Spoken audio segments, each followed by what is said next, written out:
The truth they don't want you to see. Hidden secrets about Epstein Island. That's right, Epstein Island. We're going to have a great show. Are you ready? Are you ready? Let's go! Disclaimer: this video is for entertainment purposes only.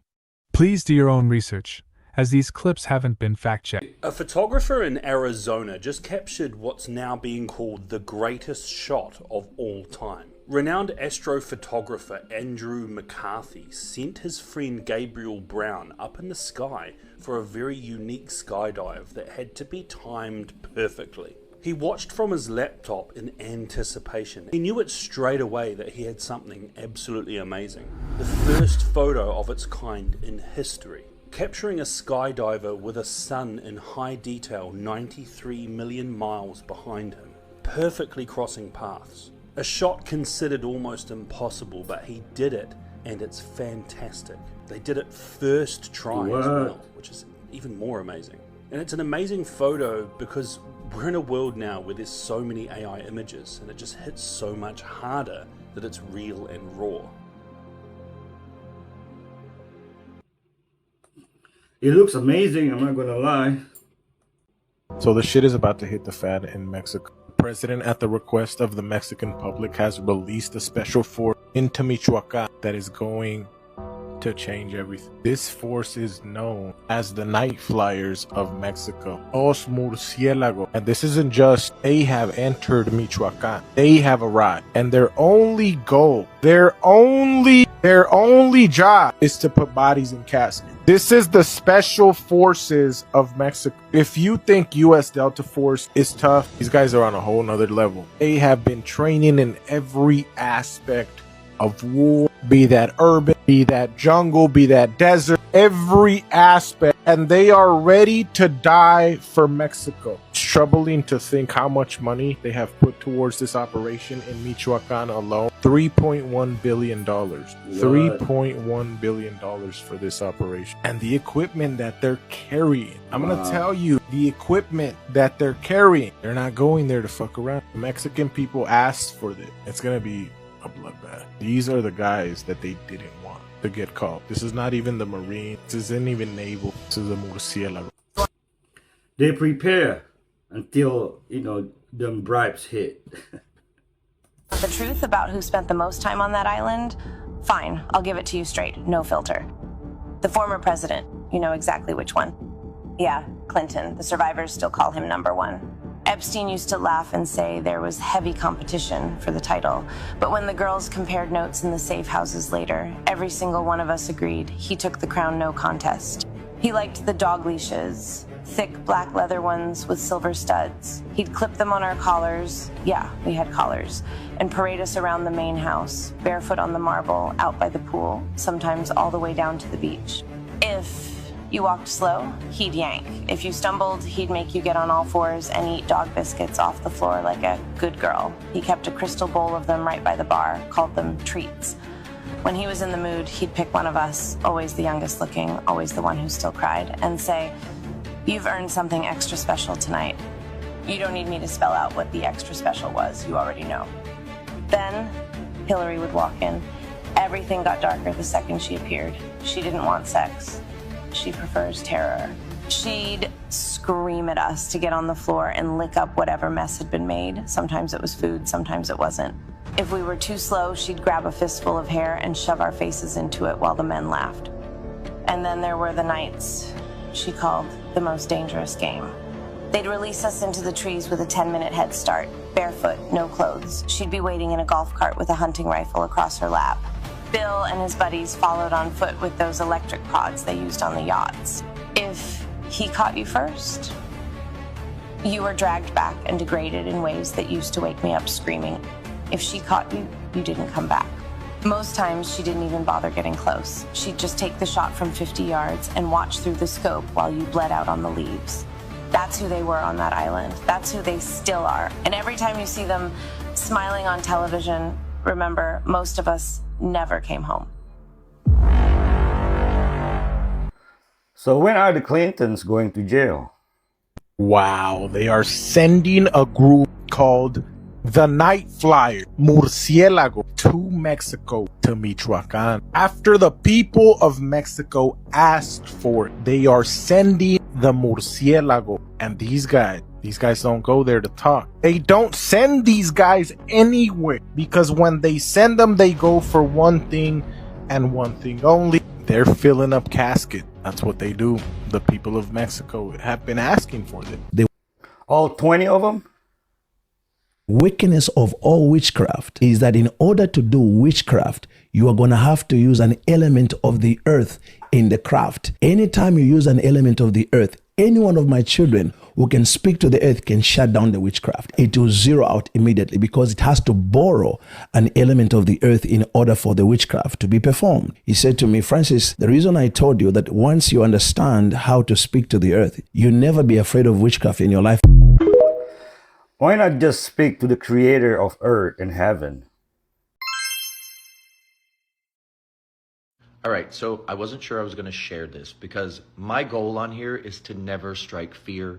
My goal on here is to bring communities together, start conversations, learn from one another, respect one another.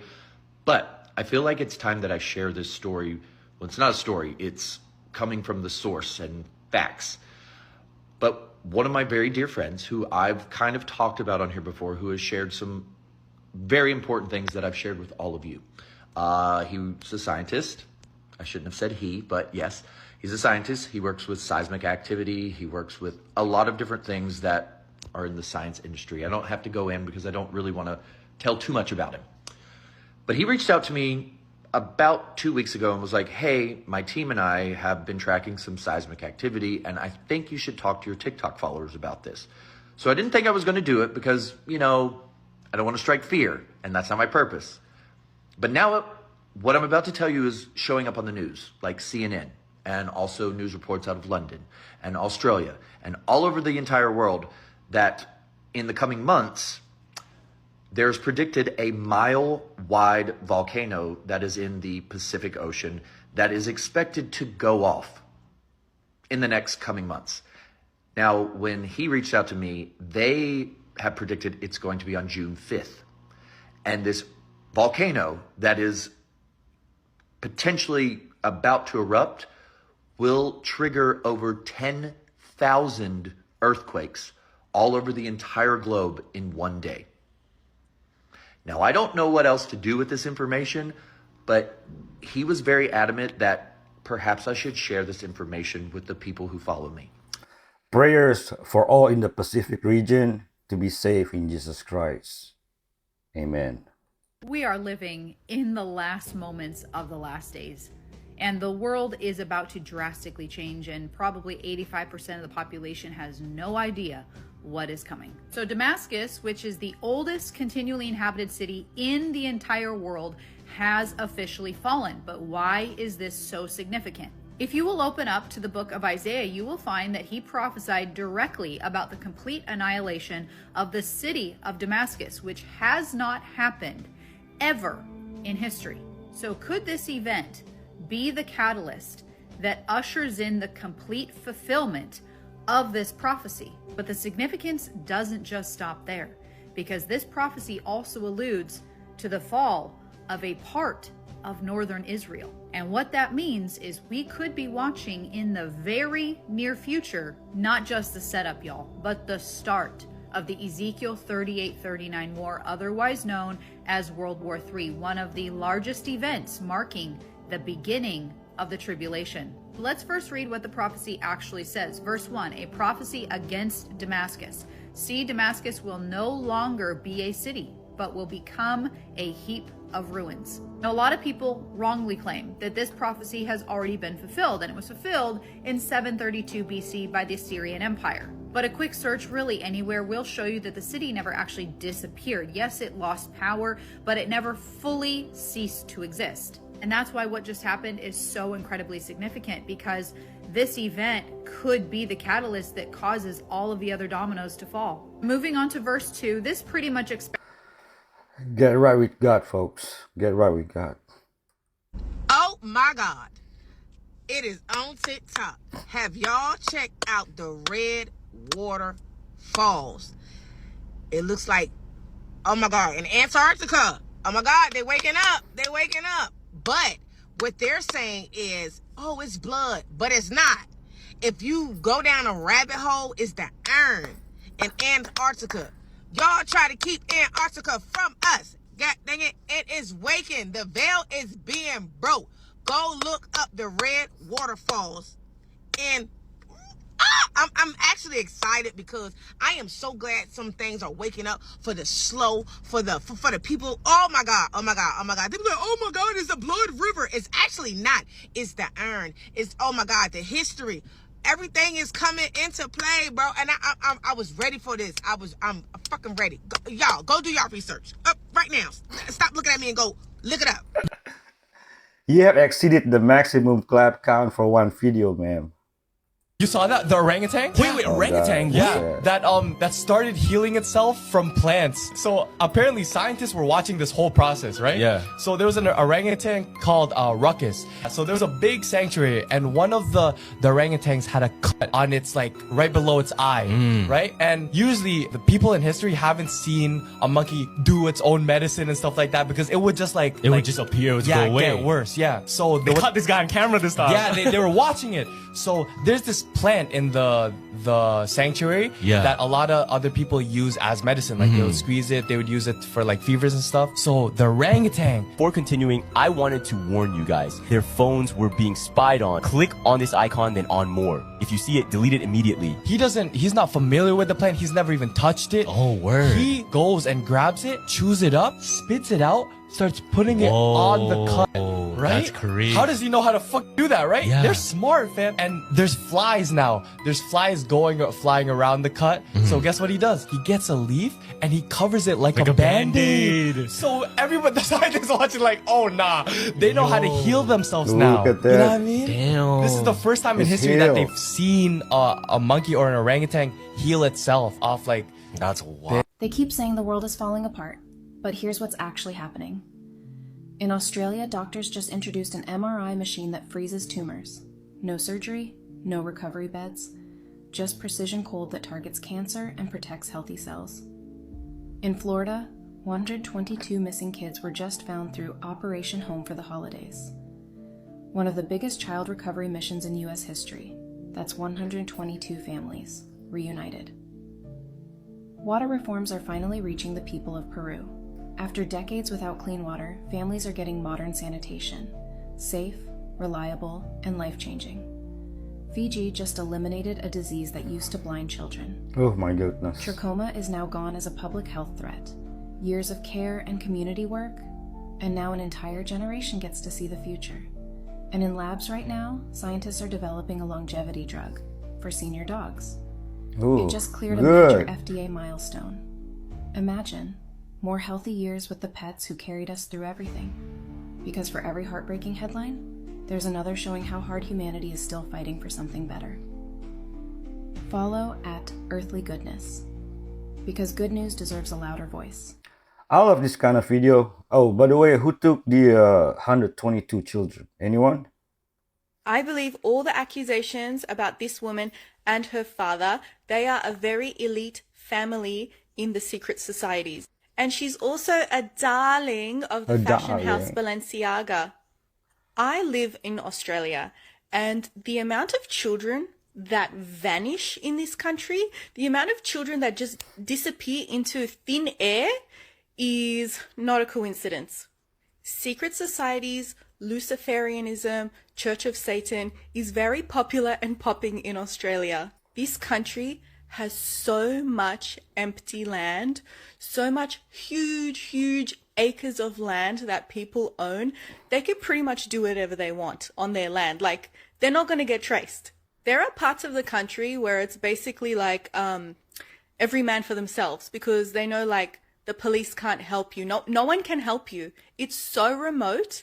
It's so cut off from everything else that you need to have a GUN or a weapon on you to protect yourself in these parts of the country. So many bushwalkers and hikers can tell you that they stumble across like altars that have obviously been part of magic rituals. There's also very corrupt politicians in Australia, like all levels. Extreme corruption. Yes, the land is so beautiful. How God created it is so beautiful. I love Australia, but the people in power are very dodgy, very dark, very evil. Also, there's like 1 trillion cults in this country. Why does Australia have so many cults? Oh, there's also Masonic temples everywhere you turn. Just everywhere, just like McDonald's. Masonic temples. Look up Sarajevo Safari. There's current investigation into it, and Nicole Kidman's dad is rumored to have taken part. And how long do you do it? What's that? You can do it for an hour, 2 hours, whatever. What's that? I'll say you can't film it though. Oh, is that the secret room? Oh, yeah, turn it off. I do? Yeah. Okay. Leave it behind. Oh, really? That secret? Yeah. Wow. Secret. Okay. Yeah. Oh, God, I see why. Hold on. So, alright. No, I guess. leave it behind. Well, he can share this part, right? Yeah, but that's it. Everyone's talking about this red door, but no one is asking why it is red. Red rooms aren't just internet myths. The idea actually came from a Japanese legend, a pop-up that asks, "Do you like a red room?" And people who clicked were found unalived, with the rooms painted in red. Then there's the real nth room in South Korea, secret chat rooms on Telegram where victims were exploited. People are paid to watch. So when this man tells them to stop recording before opening that red door, it makes you wonder what's really behind it. Let me know your thoughts and comments down below. This reminds me of the movie, what is it? Hostel? Yeah. In 1773, a Scottish explorer named James Bruce traveled to Ethiopia and discovered something that would change everything we thought we knew about the Bible. Hidden in an ancient monastery, he found a version of scripture that contained books the Western Church had completely removed. Books that described the Watchers, what the Gnostics call archons, in explicit detail. Books that gave specific techniques for stopping their interference in human consciousness. One of those books, the Book of Enoch, contains a phrase that Jesus taught to his closest disciples. A phrase so powerful at repelling archons that the Roman Church removed the entire book from their Bible. But the Ethiopian Orthodox Church kept it, preserved it for 2,000 years. And in that preserved text is the exact phrase Jesus used to make archons unable to approach him, unable to influence him, unable to harvest his energy. The phrase is 4 simple words in English. When spoken with understanding tonight, not tomorrow, tonight, it creates a frequency shield the archons cannot penetrate. They literally cannot perceive you when you speak it correctly. And I'm about to give you those exact 4 words and show you why you need to say them tonight, before you sleep, while your consciousness is activated from watching this teaching. If you're ready to become invisible to archons, comment, "I'm saying it tonight, right now." Before I reveal the phrase, you need to understand why the Ethiopian Bible contains knowledge that was deliberately erased from the Western Bible, and why only chosen ones like you would even be drawn to this information. The Ethiopian Orthodox Church has the oldest and most complete biblical canon in the world. While the Protestant Bible has 66 books and the Catholic Bible has 73, the Ethiopian Bible contains 81 books. Those extra books aren't random additions. They're the original text that other churches removed because they contained information too dangerous to leave in the hands of ordinary believers. Information about the Watchers, about archons, about techniques for transcending their control. The most important of these removed books is the Book of Enoch. Enoch was the great-grandfather of Noah, and according to the text he was taken by angels and shown the entire structure of the heavenly realms, including the rebellious Watchers who descended to earth and began interfering with humanity. The Book of Enoch describes these Watchers, the archons in Gnostic terms, in precise detail. Their hierarchy, their methods, their weaknesses, and most importantly, the specific phrases and techniques that render their power useless. The Western Church removed the Book of Enoch around the 4th century. Why? Because it gave humans too much power. It described the Watchers as beings who could be resisted, opposed, and made powerless through direct knowledge. The Church wanted humans to believe they needed priestly intermediaries for spiritual protection. But Enoch's teachings, and Jesus' teachings drawn from Enoch, made it clear that chosen ones could protect themselves directly. That specific words, spoken with understanding, created frequency shields the watchers couldn't penetrate. But the Ethiopian church never removed these What's the word? books. They recognized them as genuine scripture. And for 2,000 years, the Ethiopian faithful have had access to knowledge the rest of the world was denied. Knowledge that Jesus used. Knowledge he taught to the chosen ones. And tonight, you're getting access to the most powerful piece of that knowledge. The phrase that stops archons completely. The fact that you're watching this video proves you're one of the chosen ones this teaching was meant for. Hylix and most psychics have no interest in Ethiopia. Anybody knows the word? Man, this is crazy. But, you know, Jesus is enough for me. Maybe I'm stretching this, but look what happens. If you take these three symbols and you mash them together, do you know what you get? You get the name of Allah. This is Allah in Arabic. So if you take this right here, this W looking one, look, you take the W right here, then you take this U, you put the U right here, you take this little line and you put it right there, and what do you get? You get Allah. The name of Satan is Allah in Arabic. It's the same stuff. How is that possible? How is that possible? These symbols, the name of Satan could have been anything else. The name of Allah could have been anything else. They could have been any kind of symbols whatsoever. But instead, what did they come up to? These three, the same symbols. That's crazy. I don't know, guys. I don't know. It's not a coincidence. Team Yeshua forever. You have to pay attention who's coming near your house. These two women get close to this house and you could tell they're looking for a specific home. And look what she does next. She pours this white powder right in front of the house. What do you think they're doing there?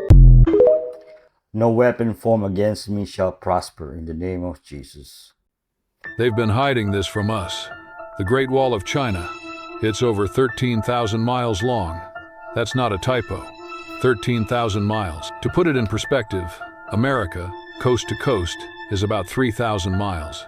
You could stretch the U.S. 4 times, add another 1,000 miles, and you're still not there. So ask yourself, how did ancient people over 2,000 years ago build something that long without modern machines?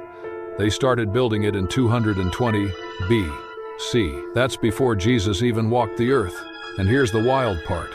It took over 1,000 years to complete. No kingdom, no emperor spends that kind of time and resources unless they're terrified of something. So what were they scared of? Now here's where things get weird. Look closely at the wall. The steep side with the lookout posts, it actually faces China, not the outside.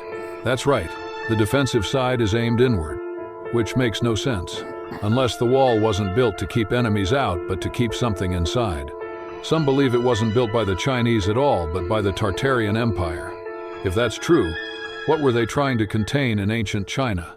And why does no one ever talk about this? Follow to learn more about the secrets they don't want you to know. What's the Great Wall? You'll get your answer.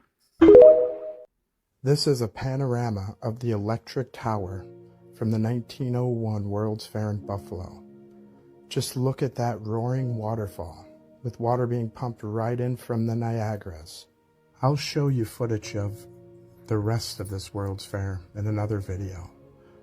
But just look at this tower alone. Does this look like it was built in 2 years' time? And then they demolished it 6 months later?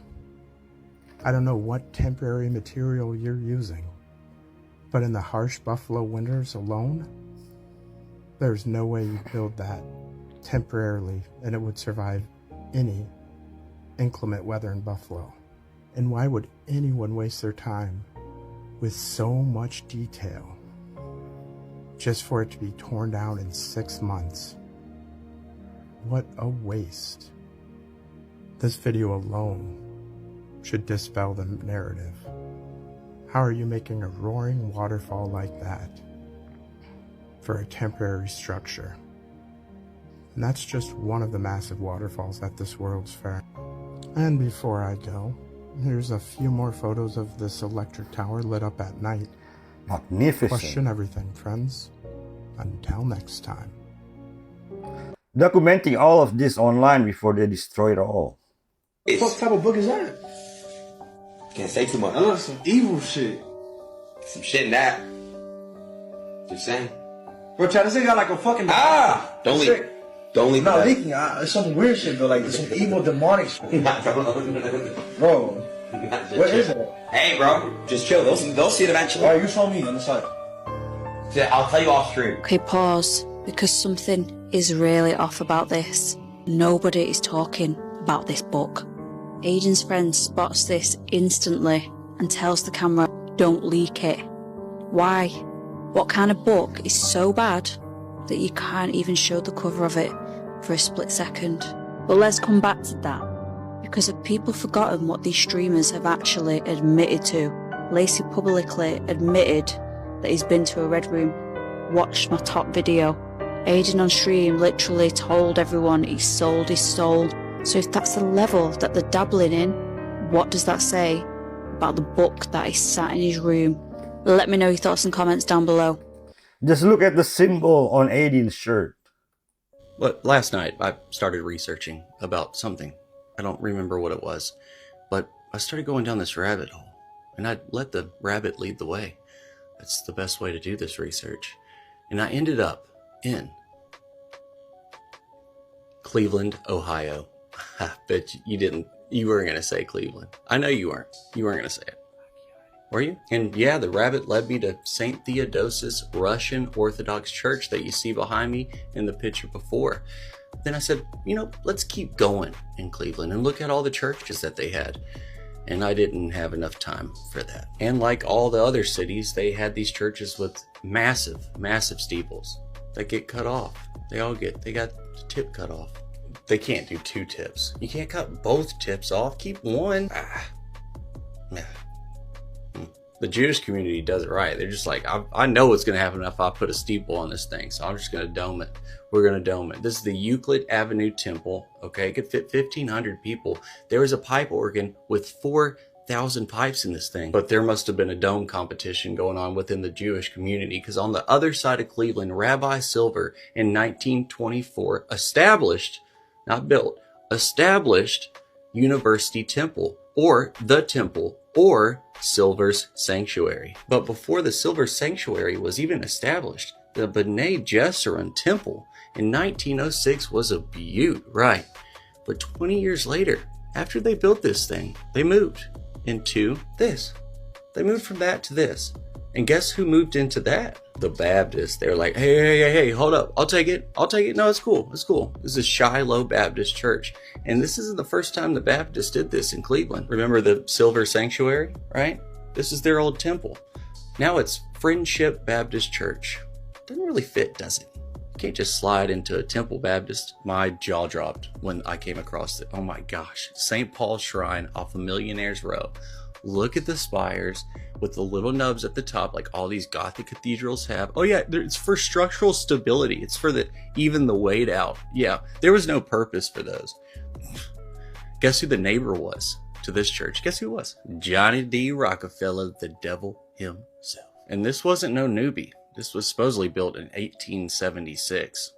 Yeah, and here's St. Malachi before the fire. You thought I wasn't going to say any fires in this video, didn't you? No, not so fast. And here's St. Anne's Church, which supposedly took parts from their old bank that got torn down for some reason. Yeah, they just took some of the parts from it. Another saint, St. John's Cantius Church. And this is St. Thomas Aquinas Catholic Church, which doesn't really have a gap of when it was constructed. It just says it was finished in 1905. It's kind of the same thing for this Roman Catholic Church. It just says 1903. So we'll take it as that. And the history will even tell you that St. John's right here has tunnels underneath it. But of course, this stone-lined, perfectly symmetrical tunnel was built for the Underground Railroad.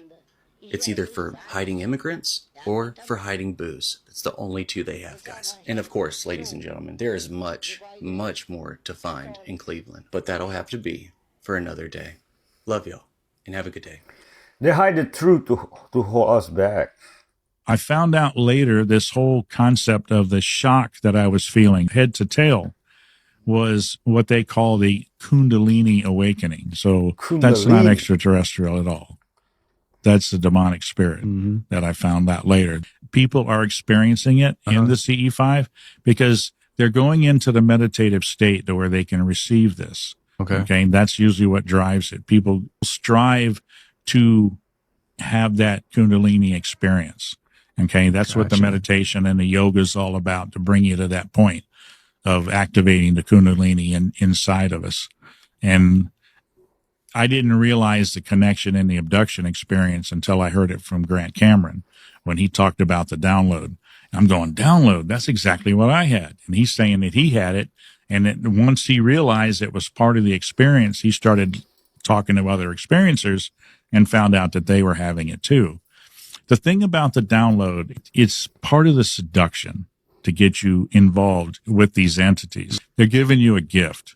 I had an experiencer, one of my first experiencers that I worked with, that came to my meetings. She wasn't a Christian, but she had this download also.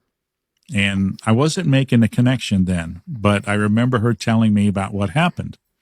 She was working with us as a group real close, but she was an experiencer. Her husband worked at the Space Center as an engineer. And here she was, an abduction experiencer. She tells her whole story about being taken out the glass window of her condominium, high-rise condominium floor, and out to a craft that was right outside the building. Of course, nobody else saw it, but she had a gift that was given to her. This was early internet days. She had no training on internet. She was in her, how old was she? Late 40s, early 50s. No background in computer work at all. No knowledge of operating a computer. All of a sudden, she's able to operate a computer like a computer wizard. And she says that came from her experience. So there's that same download. They gave her a gift. The only spirit you need is the Holy Spirit. They rode around on donkeys and didn't have bathrooms in their house. How is it possible that they built the Milan Cathedral then, and we can't today? Do you all get the point? Which construction company worked for 600 years? The narrative is ridiculous. The way they explain the people from 600 years ago is insane. They were obviously more technologically advanced than us at the time that this cathedral was built. Remember, I always say that this is my opinion, and you can believe whatever you would like to believe. This is all based on my research, and I'm just sharing what I've found in my own way. But, no, we did not build this cathedral. If we did, we, meaning this current civilization that we are living with today, then why did we stop building with this type of perfection all over the world, not just in Italy? This is a worldwide agenda that is keeping back knowledge that we previously had, and we're clearly capable of doing. There is some sort of suppression going on. And when we see this cathedral, it makes us very easy to understand. It's right in our faces. You can see it. You don't need to convince anyone that this is incredible and way out of our league. 135 spires, 354 feet in the air. Check Malan's breakdown. It's really good. Genghis Khan had no set way to think, and when he encountered the first walled cities around 1209, after founding his nation in 1206, he went out on these raids. So he went there, and of course the cities have walls around them. This is a man who's never encountered a wall in his life. Well, he did, but they were made out of felt. The walls around his tent are, felt walls. Yeah, just imagine what it's like the first time in your life seeing a wall. Well, they have like the wall cliffs in some places, but they don't have people at the top shooting down the mountain. So he looked at everything around him, and he saw, okay, they have this river and they have all these channels and they're always moving water around. And like we said, for a Mongol, anything that moves is a potential weapon. Anything that doesn't move is a target. You've got moving water, you've got a standing, non-moving wall. So he said, okay, the men are going to dig a channel and they're going to bring down the wall of the Tangut city. And that became a strategy that actually worked for the Mongols for the next 50 years, all the way to Baghdad. They were able to use it when they conquered Baghdad in 1258. But he had that real ability to, first of all, to be humble before these other things he didn't know about, technology, and to understand that he didn't understand, but he could understand it in his own way. And he did. Over and over, the Mongols were excellent at putting together new things in new ways and using them against their enemies. So Solomon was given wisdom and he figured all of this stuff out. And then he was controlling the Nephilim? So yeah, there's three main books that one would read in order to understand this. There's the Testament of Solomon, which is the story of what happened. There's the Lesser Key, which is a list of like white magic spells which is why I'm very cautious about, because basically what we're saying, if true Christianity looks like New Age plus Jesus, then we're white magic magicians. And that's, for me, that's like not a good look. I don't want to say that. I don't want to soundbite out there, Jake. Don't don't screw me on that. Oh, he knows. You know what I mean? And so basically we're practicing witchcraft in the name of Christ. What? And I'm not cool with that. And so that's why I'm so scared to go down that road. Yep. Okay, and so then the Greater Keys of Solomon is a list of like 72 principalities that he essentially enslaved, and kind of some other stuff mixed in there. And so these 3 books, it depends on the order you read them in. You're going to like be flipping out if you don't read the Testament first. You'll be like, this is all witchcraft, it's all black magic. It's called white magic, and Solomon keeps warning you to be careful with anything blood related, like take, the blood of an infant bat, draw like a vial from its left wing at midnight in the month of June, or something. Like, real specific weird stuff. And you're like, this is just straight demonic. And then you read the Greater Keys, and it's like, well, this is interesting. This is a little different. And then you read the Testament, and it tells the story of how he wrote these other 2 books. And so if someone's going to read them, I would read the Testament first, but then you probably won't want to read the Keys because you don't. I didn't read the Keys. Yeah, I don't think you need to. For the record, I mean, I read about 70% of the Testament, and by the time I was there, I was like, I do not need to know any of this. Yeah. Because I have Christ. I don't need it, and I don't want it, and it would be, it would take me into a bad place. Well, that's interesting you say that, because that doesn't mesh with the statement that New Age plus Jesus is Christianity. Because what he's doing is the ultimate fulfillment of that statement. He's basically, we'll just go through it because this is super important. Let me jump back to the history just real quick to catch up to what spirits he's even playing games with in the first place. Let's do that. And for the record, it does mesh, but there's context missing. Yes. Got it. And the context, the heart posture of it all, the foundation of what the meaning of life is, whether you're doing it for the pursuit of happiness or the seeking of righteousness, those seem to be the things that shift it. It's not really what you do, it's why you're doing it. Yes. And in whose name you're doing it. Yes. And whether or not God told you to do it or you're doing it on your Correct. own. Yeah. Yep. That seems to be the nuance that it comes out to. Yeah, there's no such thing as white magic. Deepak Chopra is in the Epstein files. Let's talk about it. So this is one of the emails that was recently released by the House Oversight Committee. And as you can see, in 2017, Deepak Chopra and Jeffrey Epstein were emailing each other. Disturbingly, you can see that Deepak actually wrote Epstein on Monday, March 6, 2017 at 1:19 a.m. Meeting today will let you know last night was a blast, ended 1 a.m. What? So I don't know what the hell he was doing with Epstein until 1 a.m. But as you can see later in that day at around 7:44 a.m., Epstein wrote back and said, "I'm glad," seemingly happy that Deepak had a great time with Epstein the night before. And that's not the only email chain that was released. Here's another interesting thread where Epstein once again is talking with Deepak, but this time he messages Epstein and says, "I will take you up on your offers visiting one of your places." We can assume that might mean the island or something like that. And he also asks if he knows Marla Maples, a woman obviously tied closely to Donald Trump. And up there, Epstein actually says, "In fact, when she told Donald she was pregnant, I lost a $10,000 bet with him and sent him a truck of baby food in payment. She can tell you the story of her friend who was caught having sex with her shoes. Yes, shoes." So clearly this thing goes incredibly deep. And this is With what? I just got it. Shoes? just the very tip of the iceberg, but I'm going to keep you guys updated because this stuff is just shocking no matter how you look at it. And if you want to join me on my journey to expose these creeps, you can check out my channel. I have done a number of extremely long deep dives on this subject, the Epstein saga, or you can listen to the podcast on all streaming platforms like Spotify or Apple Podcasts. Is Deepak Chopra Indian? You're sick. You got to check yourself for a pulse if you genuinely believe this was built in a time when the main mode of transport was horse and cart and the main tools were hand and chisel. I don't know what else to tell you. Just look with your own eyes. If you can't see it. There were two children. One was to be sacrificed and the other one was to be raped by that billionaire, by the special guest. And so I was raped, but I was also forced to watch. Gosh.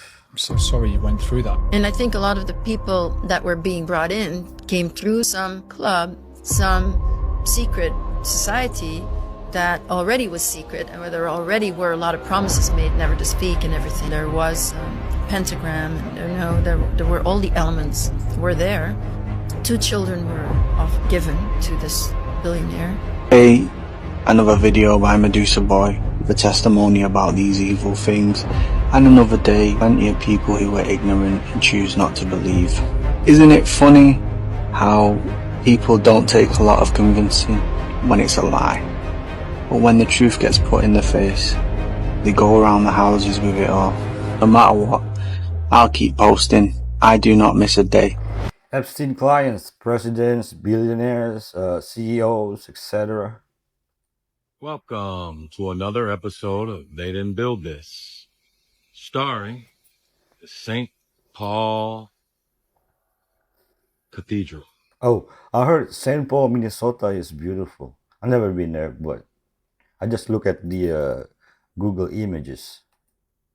St. Paul, Minnesota, our nation's capital.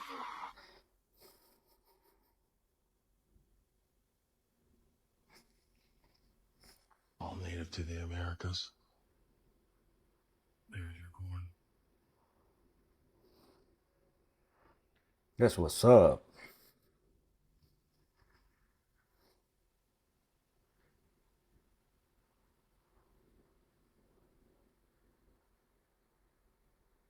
All marble, all marble, all marble. X grapes. Statue will be a different stone because it's not original.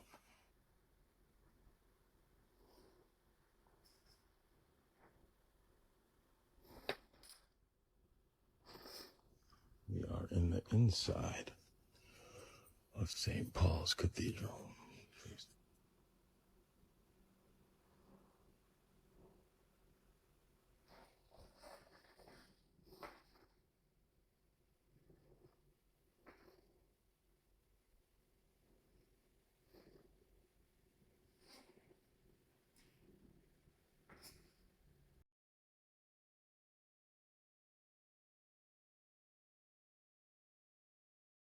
All live. Cymatic windows.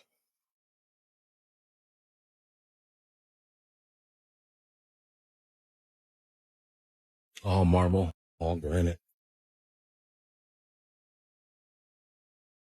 Castle. Gonna go do a video on.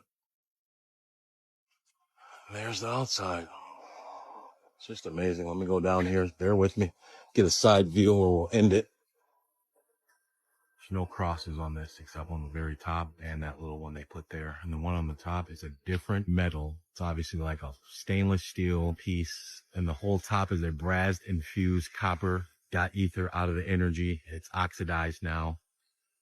If you know, you know. You've been following this channel long enough, following enough people long enough. That's why the only crosses are different materials in the whole building. Because the originators, I'm pretty sure they didn't know what a cross was. They might have knew what an ankh was, but not a cross.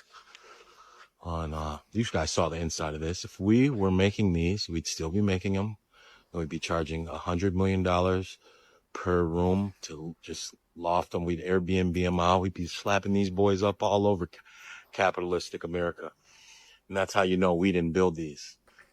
Would love to see a modern construction company try and replicate this today. In my opinion, this is the closest we've ever been to having a lot of people understand that the world is a stage. And that stage is set up, it's orchestrated, it's directed and produced by the devil, underneath God's allowance, of course. But the devil runs the show. The Bible says that Satan is the god of this world. If people somehow strug off the files, the emails, the evidence, the records of the things that were taking place on that island and the things that take place in multiple different locations, places like Bohemian Grove, places over across seas, all over the world. If people shrug this off, then there truly might not be any hope for folks waking up. Remember when it was a conspiracy all those years ago when you would warn people that the rich men, the powerful men, do these diabolical things to kids? They do these diabolical things and everyone will look at you like you were nuts. We're not even asking for an apology. We just want people to understand that it's not just the POTUS. It's basically everybody who's ever held any position of power. We better start reading our Bible and asking the Lord for discernment. Amen. Because when you read between the lines, you will understand that the Bible told us that the rich and powerful men were doing things like this. It's in the Old Testament and it's in the New Testament. I don't know what it is. The only explanation I can give you is that Satan has a chokehold on the kingdoms of the earth. Just like when he tempted Jesus and he said, I will give you all of these kingdoms if you bow to me. All these kingdoms bow to Satan. He has power over them and they bow to him. And so that's my only explanation on why these rulers do these evil things. But this is the closest we've ever been to having people realize that, this is the way that they've been doing things. And I just don't want folks to forget. I want them to wake up and understand that it's much bigger. It's much more than a meme and a joke, right? It's much more than the jokes. It's evil. And then people said, well, you got 9 families. How about the remaining 4, Bishop? The Medici cartel out of Italy, the Orsini cartel out of Italy, the Colonnas, and the Farnese family. These last 4 families make up the 13 families.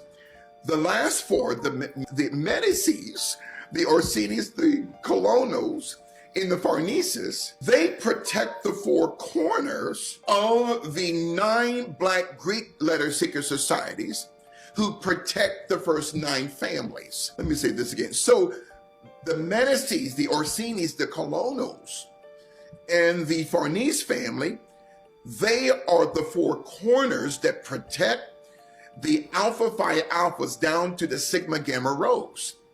And those 9 Black Greek secret societies protect the 9 families from the Rothschilds to the Lee family. It is the global departmentalization of a Luciferic septagon deep state system. So those 4 Italian families, they are or were involved in the Vatican? Yes, I'm so glad that you brought that up. The Medicis, the Orsinis, the Colonnas, and the Farneses. Now, remember the painting of the Last Supper by Leonardo da Vinci. Now, we were taught that these men, supposedly men, were the 12 apostles. And we were taught that the individual in the middle of that 1400 painting was Jesus the Christ. But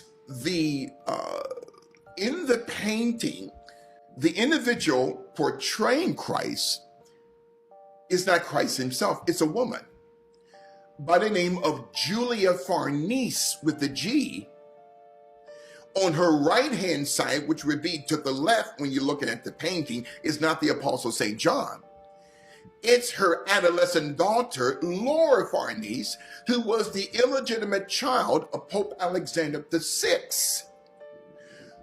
One of his sons, besides Giovanni Borgia, one of his other sons, this individual was the the painting of Christ. Wait a minute now, I'm confused. Wait a minute now. Cesare Borgia, the painting from the chest on up with long hair, with a kind of a brown beige background looking like this, that's not the Christ of the Gospels. That photo was painted by Michelangelo, the second cousin, of Cesare Borgia, and also the homosexual lover of both Cesare Borgia and Leonardo da Vinci, painted Cesare Borgia. And now this painting is on church walls, correct, temple walls, university walls, all over the world. We've been lied to. So what Da Vinci did was to add a beard to the photo on the Last Supper painting to make it look like, okay, this is Christ. So I've heard the story that they depicted Jesus in the image of Cesare Borgia. And what the elite knew was that the end of slavery would instantly release 4 million people into the economy who had been kept uneducated and effectively unemployable. And what they were concerned about was that this was going to bankrupt the American economy. Taxes were going to go through the roof to take care of these people. Crime was going to be rampant. The prisons were going to be flooded. There was going to be this population overrun. The other fear that these people had was intermarriage between blacks and whites would lead to a loss of racial purity. The question was, what were they going to do about it? And their initial thought was that they would just send all the slaves back to Africa. This plan was called colonization, but in the end, colonization proved to be unworkable, and the idea was eventually scrapped. But about that same time, a new philosophy was emerging in the world. It was called eugenics, and for some, it seemed like the perfect solution to what had become known as the Negro Dilemma. Now, in southern China, scientists have discovered ancient forests with animals and plants they thought were extinct in several sinkholes hidden deep in the mountains. Imagine a huge sinkhole, so big it swallows whole trees and towers over houses, suddenly drained by a team of engineers in China. A Chinese-British team of cavers have found a giant cave fall in a sinkhole in southern China, which they think could be the world's biggest. What they found at the bottom of this sinkhole shocked the world. Under the water and mud lay a secret landscape, untouched by people, almost like a lost world frozen in time. Strange plants, old trees, and rock formations spread across the pit. Scientists and viewers were amazed. This was not just a sinkhole, it was a natural wonder hidden for years. What exactly did they find in this hidden pit? Join us in this video as we discuss the details. The stunning discovery at the bottom of the giant sinkhole in China. It all started peacefully in early 2022 when a small group of local engineers went out to do a normal land check in Lehua County, Guangxi, China. They were gathering soil samples, checking maps, and looking for any structural flaws in the soil. It was meant to be a normal day, the same kind of work they had done 100 times before. However, they noticed something on their scanners that day. They found an odd, dark, empty well below the surface when checking the readings. They first believed there might be an error in their radar or a tool error. However, the emptiness continued when they did the scan once more. It seemed to be a big, hollow area hidden under the earth. According to the measurements, it was the largest and deepest hole or cave ever found in the area. The team was shocked by what they saw when they arrived at the site. The close-by hills looked less important due to the big pit that the earth had opened up into. The pit was around 200 meters deep, 150 meters broad, and 306 meters long. To imagine that better, think of a 60-story building being lowered straight into the ground, and it would still not touch the bottom. The team tried sending down drones with bright floodlights to see what was inside. But strangely, every time the drones reached a certain depth, the signal was lost. Their lights faded into a thick, white mist, and their cameras stopped transmitting. As though it didn't want to be seen, the blackness covered everything. The engineers still needed more information. To remove the rainwater that had gathered at the bottom, they built pumps. Their instruments started to pick up on something strange, as the water gradually vanished with oxygen levels far below. This shocked them. Usually, underground air becomes stale and thin, but here it was fresh. Something down there was producing oxygen, which meant that life was somehow thriving in the darkness. Scientists from across China soon joined the project. Experts from the China Geological Survey, environmental researchers, and even biologists came together to study the site. They brought scanners, ropes, safety gear, and sensors. Everyone wanted to know what was hidden inside that mysterious pit. After weeks of preparation, they made the decision to descend. The mission was dangerous. It was a dark, deep pit that might have been shaky. However, they were forced to find what was below. One morning, the drop started early. Standing at the top, the first team, a mix of scientists and cave explorers, checked their ropes one more time. Mist rose from the hole like smoke from a big chimney, and the sun had just started to rise. They started lowering themselves one by one. The world above them vanished as they went down. The sunlight faded, the temperature dropped, and the humidity increased. Strangely, their voices bounced off unseen walls. Somewhere deep below, there was the sound of water dripping. They were shocked. Structures that are brushed off as hills from millions of years ago, accidentally brushed into by a rhinoceros from millions of years ago, not just in China, but all over the world. We can go to Utah, USA, more specifically, Wayne County, where we are told that there is a pyramid that was formed during the Jurassic period. So, if they find a pyramid, they chalk it up to the dinosaurs. Can you believe this? Or they just cover it up with trees and dirt. and pretend like it's not even there at all. And don't say anything about it and act like we shouldn't see it either. But if they find a cave in India while on a tiger hunt, like we just saw in episode 73, then they can pin an exact date on it somehow and explain the whole thing away. We are told that this thing is composed of sandstone that formed 180 million years ago, give or take a few hours. They took samples home and tested it. Just trust them. They know all about the year negative 180 million. In fact, they know all about the year negative 181 million as well. It is pretty cool being a certified scholar. You just get to make up any date you'd like. 180 million years ago, on the dot. Amazing. These experts help us a lot, telling us that because it's in a hot, dry climate for the last 180 million years. So we have steady climates for 180 million years.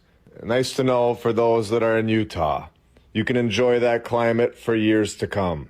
So 180 million years of hot, dry climate. Wind blowing over sand dunes, creating large sweeping crossbeds, dating all the way back to the Jurassic ages. Wow. Incredible how they know all of this. I think the local spider was documenting all this and hid it underneath some of the sand. It's incredible. Long after the sedimentary rocks were deposited, the Colorado Plateau was uplifted relatively even. It's just amazing. Keeping the layers roughly horizontal. They have all of this on camera. It's documented in the Colorado Scrolls. No, it's not. But the Capitol Reef. My favorite channel on YouTube.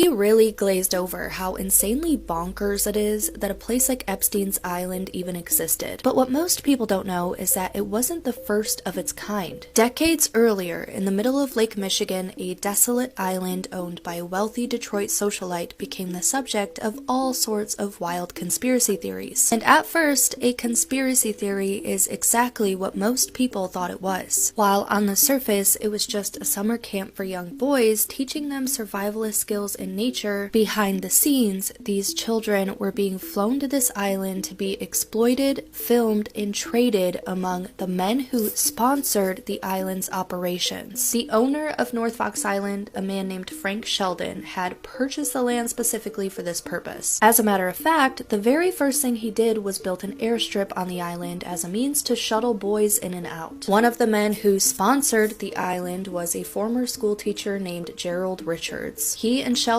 ran a nonprofit called Brother Paul's Children Mission. The organization was supposed to help underprivileged youth connect with nature, but upon their plane touching down on the landing strip, the boys would soon realize that that wasn't going to be the case. Now, it's a lot to get into, so much so that we had to make our podcast episode about this in 2 parts, because the owner of the island would eventually flee the country, making it extremely difficult to charge him with any involvement. The story disappeared from the news fairly quickly and was just dismissed as an urban legend. But North Fox Island was just a tiny piece in a much larger picture of child trafficking rings happening around the world. It wouldn't be until the early 2000s that more people began examining the evidence themselves, realizing just how extensive this operation truly was. North Fox Island has also been tied to a series of unsolved child murders committed by an unknown perpetrator known only as the Oakland County Child Killer. It's an awful lot to dive into, but if you're interested, you can check out my 2-part episode on this topic, or I can make a part 2 here. Wow. Can rich people just be normal? Anytime you're looking for a copper cup, you want to take a magnet and make sure it does not stick to that cup. If it sticks to the cup, it's not copper. But pure copper, when drinking out of it, will help elevate your energy, increase mental clarity, and get the stomach going. This is why they used to have copper pipes in all the houses. Copper is also really great at blocking radio frequency. What's up, y'all? You ain't gonna want to miss this one. This was sent to me by a follower, and it's absolutely mind-blowing. My grandfather, Joachim, was born in 1889 and lived until 1984. I was just an 11-year-old boy when he left. He was a fisherman all his life, and he loved to tell stories that, while incredible, he swore were always true. He used to say that he preferred to fish at dawn, because that was when the fish emerged to the surface to bite. He'd tie his fishing net at one end of the river and throw his line just as the fog would start to dissipate. In those days, it was common to catch huge fish without much difficulty. He always came back with his basket full. My grandfather was a curious man by nature. He said that he had been going to that river since he was just 10 years old, and almost every time early on in the morning, he would notice some strange movements on the riverbanks on the opposite side from where he always fished. According to him, no other town occupied the area, so it didn't make sense as to who these people were. They'd show up without fail at 5 a.m. every time. He'd see them seemingly humanoid figures entering to the water, and he always found this very peculiar. So to find out who they were, one morning he got in his canoe, but instead of going directly to the shore where they used to go, he decided to travel further upstream and across the river to get a good look at who these people were. Once on the mainland, he hid his canoe among the vegetation and snuck over where he'd lay in the tall grass and hide out about 28 meters away from where he'd see those people. The next morning, like clockwork, at the crack of dawn, they showed up. But what he had witnessed left him without breath. I saw several groups, entire families, but they were not human. They had an upright body, they walked on two legs like us, but their skin was scaly, resembling dry leather. Their faces were similar to that of a crocodile, albeit with shorter snouts. The smaller ones moved on all four legs, gliding with agility between water and land. They did not speak, but communicated with signs. At first I thought they were people in disguise, or they were carrying dead caimans on their shoulders. But no, they were alligators. He said the most shocking moment was when everyone went into the river, except one who remained seated on the bank in a fully human-seated position. But his appearance was unmistakably reptilian. My grandmother said that it took him more than 10 minutes to move back, as fear paralyzed him, and he feared making noise. Since he was so far from the farmhouse, and it had gotten too late, he decided that night not to return home, and stayed and slept at the foot of a large tree near his usual fishing spot. My grandmother said that after that day, my grandfather fell seriously ill. Nobody knew what caused him to do so, but we always suspect that it was related to what he had witnessed. But eventually he did get better, and he lived until he was 95 years old. And until his last day, he repeated with conviction that those beings still lived there, the primitive forests of Brazil in the Amazon. If I'm not mistaken, they bought a building on 5th Avenue, building 66. And they bought this building for triple the price. They paid 3 times more than it was worth. The building had a company inside that everyone circulates this information on the internet. But I'm going to slice it up a bit more for you and delve a little deeper into this for you. This prime sector building had several companies inside. Today the building is mostly leased out, but back in 2007, there was a company that we must mention here, which is Lucent Technologies. Lucent is a derivation from Latin for Lucifer. It's the same thing. And this company, the Kushners, had a partnership with this company. Jared himself, when talking about President Trump's election, said that he only managed to turn things around and elect President Trump. In fact, within the world of marketing, the world of electoral propaganda, and the marketers who work on election campaigns, they say that the man behind Trump's election was Jared. With little money and many connections, Jared even says in an interview that his friends in Silicon Valley and the company he was a partner in the tech industry helped him elect President Trump by giving him the pathways for social media advertising. In other words, he says he was a partner, that he owned a tech company. And that tech company is Lucent Technologies. This Lucent Technologies company split into 3. Let's pay attention here to 2. Alcatel-Lucent and Nokia Bell. Lucent means the one who carries the light, the one who brings the light, the shining one, the bright one, the same reference from Latin that is made to the name Lucifer. Another important thing about the Lucent Technologies that I need to mention is that the company's logo is an Ouroboros. Do you know what Ouroboros is? Ouroboros is that dragon that bites its own tail, which in occult symbolism, within Theosophy, a school of wise occultists, created by Guy Helena Blavatsky. A Satanist occultist symbolizes spiritual renewal. I'll show you some icons for you to understand that this is a symbol of spiritual renewal. It's a symbol of eternity, the Ouroboros, B, as people call it. In fact, many companies and people tattoo this symbol and its variations without knowing, unfortunately, what it means. They are falling into complete deception. They are being deceived by the darkness. This symbol is present in what people call infinity. You know that sideways 8? Originally, it's not an 8. That is a variation of the Ouroboros, which is an ancient symbol. Its original symbol is a dragon on top of a tree, representing the tree in the Garden of Eden. And this dragon, this winged serpent, is eating its own tail, saying, you can achieve inner peace, eternity, or you can achieve eternity by evolving within yourself. In other words, self-knowledge will make you eternal.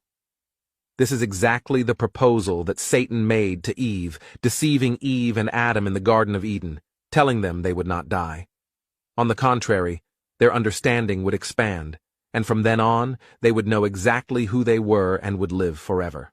So if you start to look at all of the products that started to come out in the 1910s and 1920s, you can see that loads of things were made from radium. There was radium chewing gum, radium clocks on the dials, radium water, which they use for medicine, and they also had these little radium cones as well, which they would place in water and it would create spring water. And this is where all of the artesian springs come from. And this is because the radium is turning it into an artesian spring. And there was also a study where they got a brick and they placed it in radium water and the brick turned into spring water, just by simply placing the brick into the water. So we've been told to fear all of these radioactive materials. What if there's a deeper truth to these things? Because they were used in abundance in the 18 and 1900s, even medicinally.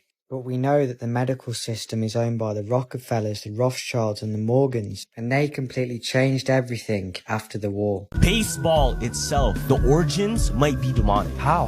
What? Throwing and hitting a bat? Everything about baseball is very related to the Freemasons. The diamond they play on is in what shape? It's in the same shape of the compass in the Freemason logo. Now back this. What is the degree of that angle in that diamond? What is it? 33 degrees. Why? Because 33 is the highest level you can go in Freemasonry. No Remember? way. The MLB baseball bats, they're 33 inches in length and 33 ounces in weight. Yes, fam. Also, the threads on the baseball itself, there's 33 on each line. What? Theory was they made it as homage to the Freemasons or whatever ritualistic things they want to get into. What's being talked about right now is how every sport references what god or what deity. What? Remember we were talking about the cowhead is named ball. Baseball. Dude, think about it, man. Baseball. Basketball, man. Fam. It might actually be something more than we think. Everything demonic. What about soccer? What is the agent? Silver iodide. Every pound of this that you put up, you get in excess of 40 million pounds of water. 40 million. Wow. Yeah, that is what has been used in one form or another for the last 60 years. Its crystal structure is almost identical to ice. That plus a couple of other material properties make the water freeze onto it very well. We use so little of it, about 50 grams per 100,000 plus acres. There's no measurable or consequential accumulation in the soil for humans or for farms or for ecosystems. How many drones does it take to do this? Like 3. That's it? What we do is we juggle them. So one drone will go up. Once that reaches altitude, the next drone will go up. The first drone, after dispersing its full payload, will come down. And you'll just cycle that as long as the conditions persist. They flooded New Orleans and the Carolinas. But we have a surviving copy of the whole scroll of Isaiah that carbon dates to 150 to 300 years before Jesus. So this is a copy of Isaiah's original written in 780 BC, but we have it in a museum. Yeah. It tours the United States. You can go read it online, exactly what it says. And here's what it says. Isaiah 9, that to Galilee a light has come, for a child is born, a son is given, and he will be called Mighty God, Everlasting Father, Prince of Peace. So this is Judaism. So you don't call any human God. There's only one God, and he's the eternal Yahweh, the I am, the eternal, self-existent one. And yet here in Judaism in about 780 BC, and even before that with Moses, is this foretelling of this time that God is going to enter into humanity and reveal himself in the form of a son, a child, and come to Galilee. Okay, so that now of the whole world, this is a very specific place, right? Specific identification of a human. He's going to come from the lineage of David. In Isaiah 53, it says, and actually in 52, it paints a picture. It says that he was they're talking about the suffering servant. That's what he's called. And see, that's what we don't realize, is Jesus is going to come and rule, but first he had to come and suffer, and that was foretold. And it said he will be so marred and disfigured like no human before him. He was barely recognizable, I think is the way it says. And then it says, to whom has the arm of the Lord been revealed? Okay, so the idea is like, through Jesus, we're not seeing all of the infinite creator God who can't be contained in time and space. It's like his arm reaching into our reality. And it said he grew up before him. So he grew up before God, the eternal Father. He was despised and rejected by mankind. He was pierced for our transgressions. This is before crucifixion was ever implemented. Even known. This is before the Romans invented crucifixion. And Psalm says his bones were out of joint, which is what happens to your shoulders when you're crucified. Yeah, and it says why. So it says what he will do. He will, and it says he by his wounds we were healed, and for our iniquities he took on our punishment. This content is... I feel so sad for those who don't believe in Jesus. Isn't for everyone, but if you want more Christian content in your feed, subscribe and drop a like. May God bless you. Jamie, pull up an image of it. It's very strange. When you see pictures of the Sphinx, even from when they found it in Napoleonic times, it's buried in sand. And there's records from the Egyptians themselves who excavated it effectively because it was covered in sand. So if it quickly gets covered in sand, how could it be eroded by wind and sand if it doesn't take very long for it to get filled up with sand? I've never seen anyone explain that away. It's the walls that are the most fascinating because the deep fissures that clearly look like rainfall. It looks like something that water does over thousands of years, especially when you consider what Robert Schoch thinks about the water erosion in the Temple of the Sphinx. Baffling. Yeah. Absolutely baffling to anybody who's being honest. Very good observation.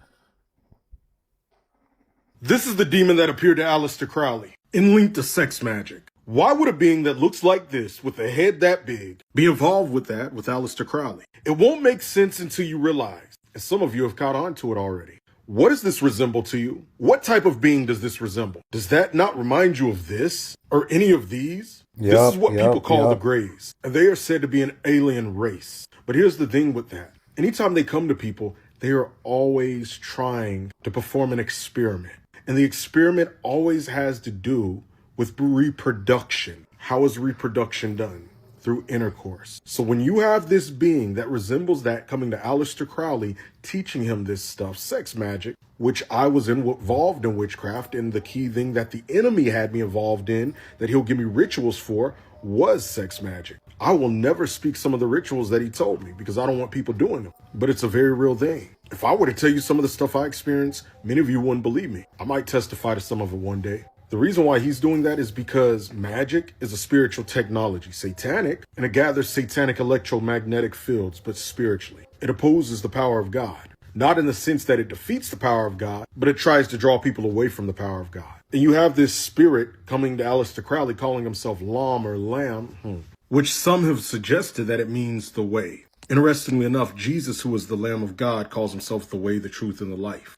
He's false. Resembling this, the one that does reproduction experiments, which matches what Yeshua said, as in the days of Noah, so it'll be in the days of the coming of the Son of Man. What happened in Noah's day? Nephilim production, another reproductive program. That was a key reason why God judged the earth. And that's what they're doing now, because we are in Noah's day. If you didn't think things were what you would call weird, I don't think it's weird, but some of you will.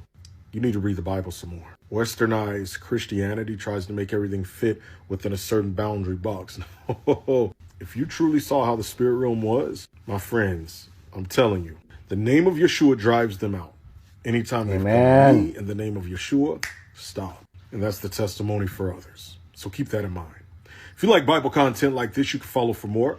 Now, if you want to learn more about this subject, the deadline's 2 weeks away. Have you ever stopped to wonder what aliens and UFOs truly are? That will be included in this month's class. Do you You know, they've been trying to undo God's curse. want to understand the voice of God? To see what awaits us during the 1,000-year reign? Or glimpse the mysteries of the afterlife? Click the link in my story or bio to sign up for this month's 3-day pre-recorded masterclass. Inbox me the word join for the link to sign up. No, the rich stay rich off of death. Let me tell you something. The Rockefellers, they invented the get rich scheme that nobody used. It's called whole life insurance policy. So what you do is you tap everything to a whole life insurance policy, all your businesses, all your assets, everything, and you borrow money up into that. And your policy is 20 million. And say when you die, you get 20 million in there. So your family get 20 million. Right? And then all your assets in there, you don't have to pay taxes on. It's only gonna be the taxes at the time that you got it. It ain't gonna go through the whole tax thing. That's how Donald Trump kept all his property. That's why they say he don't pay taxes. So y'all don't pay attention. So nobody know financial literacy. But then they're addicted to money, though. They don't know financial literacy, but they're addicted to trying to paper chase and make the money, but don't even know how to. Everybody's addicted. The females are addicted to love. So they're running around with people that make them feel good instead of being with the man that's right. The man that's doing the right thing, they're going to be with the man that make them feel good. See, everybody worried about feelings. But I'm going to tell you this. Your feelings going to drive you to a brick wall every time. They hire this guy who thinks of himself as the new Alexander the Great, a man named Pyrrhus of Epirus. He has a terrific army, top-notch army. The Romans come and fight a battle against him. Pyrrhus knows what he's doing. He wipes out the Romans. He thinks, okay, now we'll have a peace treaty, we'll negotiate something, I can go home. But the Romans won't even talk. They go to their Italian allies, they raise a second army, they send it against Pyrrhus. Pyrrhus says, okay, these guys are slow learners, fine. He fights them again, wipes them out. Thinks, now we'll have a peace treaty. But the Romans go back to the allies, raise a third army, and send it after Pyrrhus. And when he sees that third army coming, he says, I can't afford to win another battle. Each time I lose some of my troops, and I can't replace them. So he gives up and goes home. Okay. This was essentially a temple dedicated to the god Pluto, the god of the underworld. And the Romans believed that the temple of Pluto contained a real-life gate to hell.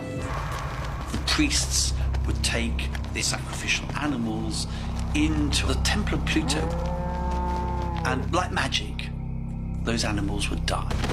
Oh my goodness. Almost 2,000 years later, a team excavating its rumored location discovers something that sounds extraordinary. They opened up the temple and the cave again, and much to their surprise, the birds flying over the top started falling out of the sky dead. We thought these were incredible stories passed down and exaggerated through the years, and it turns out they're true. This is the long-lost gate to hell, the fabled portal to Pluto's realm. Because the term church is a Vatican term, okay? It comes from the name of the Greek goddess Circe, capital C-I-R-C apostrophe E. Any one of your powerful listeners can even go on throughout online, the internet, or even Wikipedia, type in Circe, C-I-R-C apostrophe E, C-I-R-C apostrophe E. The mother goddess that absorbs all earthly energy. And so the term Circe is a Vatican term meaning church. So Christ did not say, upon this rock, I will build a church. I will build my church, or the mother goddess Circe. He said, upon this rock, I will build my body, and the gates on the mines of hell shall not prevail against it. So we had, not you and I, but the world has been cursing themselves with this term church, which is named after the first goddess in Greek mythology, Mother Circe, which also is a transliteration into the Latin and French term Kirke, Kirk apostrophe E, which means mother goddess that absorbs energy. So it's blasphemy. It's blasphemy. At the very beginning. At the very beginning. And so that's why we have a 45-degree angle, or 45 books extracted from the first 111 books. Now we're down to 66, because these 45-degree books reveal that the term church was not in existence. The body of Christ, but not the term church, which means the goddess Circe, the one that absorbs energy. And let me go one step further in connection to Foreign East, in connection to Kobe Bryant, a Luciferian project completed. So then, no scripture, there is not one scripture in the Holy Writ that says that Christ told you and I to call ourselves Christian. My people say, well, Bishop, is in Acts 11:26, okay? The Emperor Claudius Germanicus, who was not only the Emperor of Rome during that time in Acts 11:26, but was also the governor over Antioch. He concocted a two-part plan, a two-tier plan, how to bloodsuck the true body of Christ of Acts 2, the apostolic.